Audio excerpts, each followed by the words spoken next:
Finepoint India plays hardball with ASEAN after 45 billion trade disaster. 9 rounds of negotiation, endless promises, but ASEAN still dodges our core demands on unfair trade practices and market access. With Commerce and Industry Minister Piyush Goyal calling out the bloc as China's B team, India stands at a crossroads: fix the imbalance, or walk away. If the 10th round of review talks is as ineffective as the rest, India may pick the second option. India signed its landmark Free Trade Agreement (FTA) with the Association of Southeast Asian Nations ASEAN, which has 10 members: Brunei, Cambodia, Indonesia, Laos, Malaysia, Myanmar, Philippines, Singapore, Thailand, and Vietnam. The pact was signed in 2009 with the promise of prosperity, not pain. Yet, today, the statistics tell a story starkly at odds with those early hopes. While trade rose to 123 billion, India's trade deficit with ASEAN exploded from a manageable 5 billion in 2011 to a jaw-dropping 45 billion in 2025.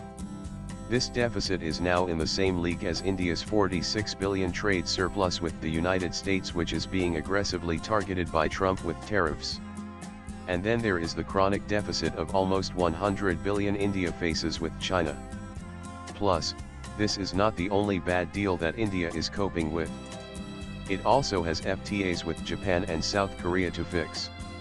In a world rapidly hardening on trade, can India afford to play by old, one-sided rules? Obviously no, and recalibrating trade with ASEAN is right at the top on India's list. From the outset, the ASEAN FTA was a gentleman's agreement negotiated by the UPA government with a spirit of free trade and global integration, but lacking the hard-nosed pragmatism a deal of this scale demanded. The negotiators at the time overlooked the fact that the agreement left out India's strongest suit: services, jiving away vital market access on goods, but securing no meaningful opening for Indian IT, consulting, or skilled labor. Worse, non-tariff barriers multiplied on India's exports to ASEAN, even as the region's goods breezed, tariff-free, into Indian markets. The negotiation table saw further sleights of hand. ASEAN cleverly played an averaging trick to make the deal look fairer than it really was. For example, Singapore claimed it eliminated tariffs on 100% of its products, but since it already had zero import duties, India gained nothing new. Countries like Cambodia 85% tariff elimination, Brunei 81%, and Laos 78% also made high commitments to tariff elimination, but they account for only a tiny share of India's trade with ASEAN. Meanwhile, Indonesia, a major economy, removed tariffs on just 50.1% of its tariff lines, and Vietnam on 69.7%.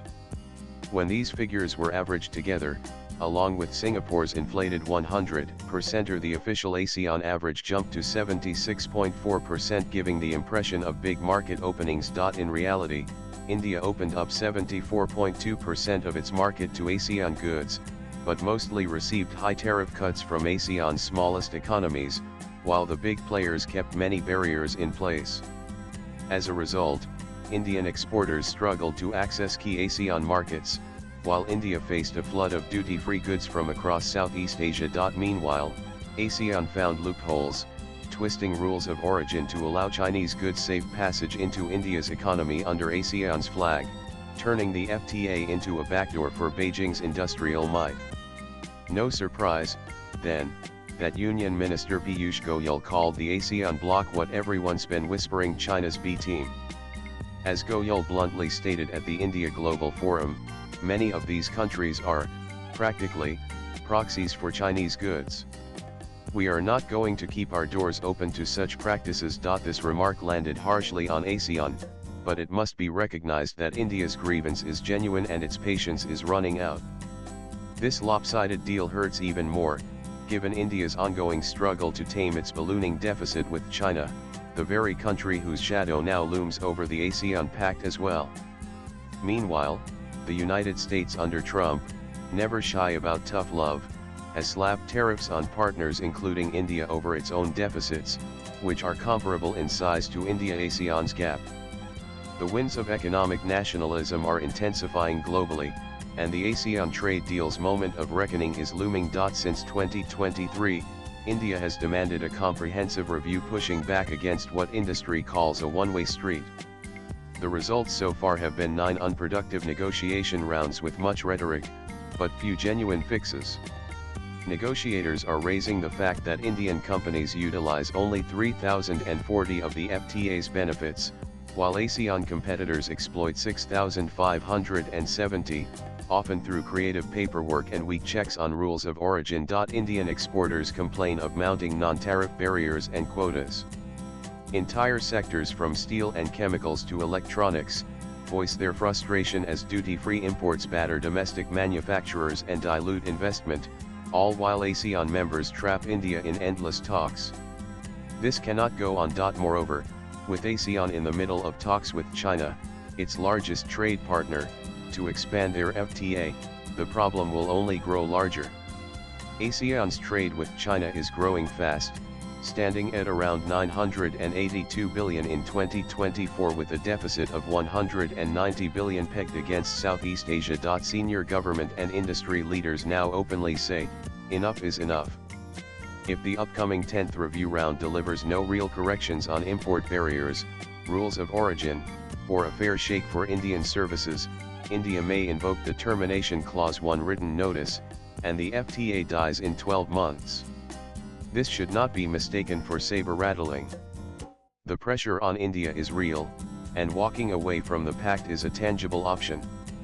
This points to India's growing reputation as a tough negotiator. India's newfound confidence at the global trade negotiating table is unmistakable, as seen in its willingness to challenge partners both East and West.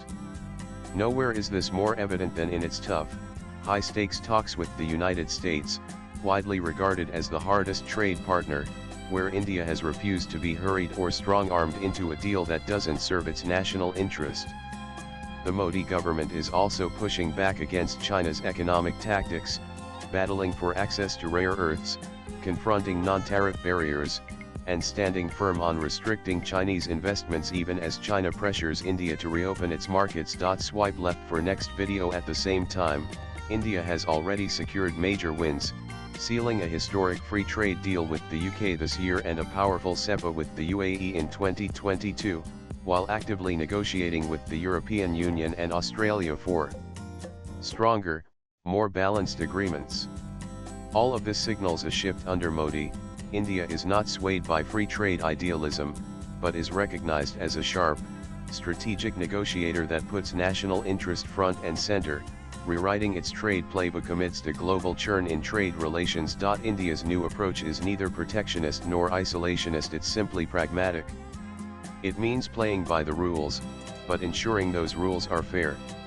If ASEAN wants continued access to India's booming market, it must show real progress on services, on imports, and on closing the loopholes. Latest blogs.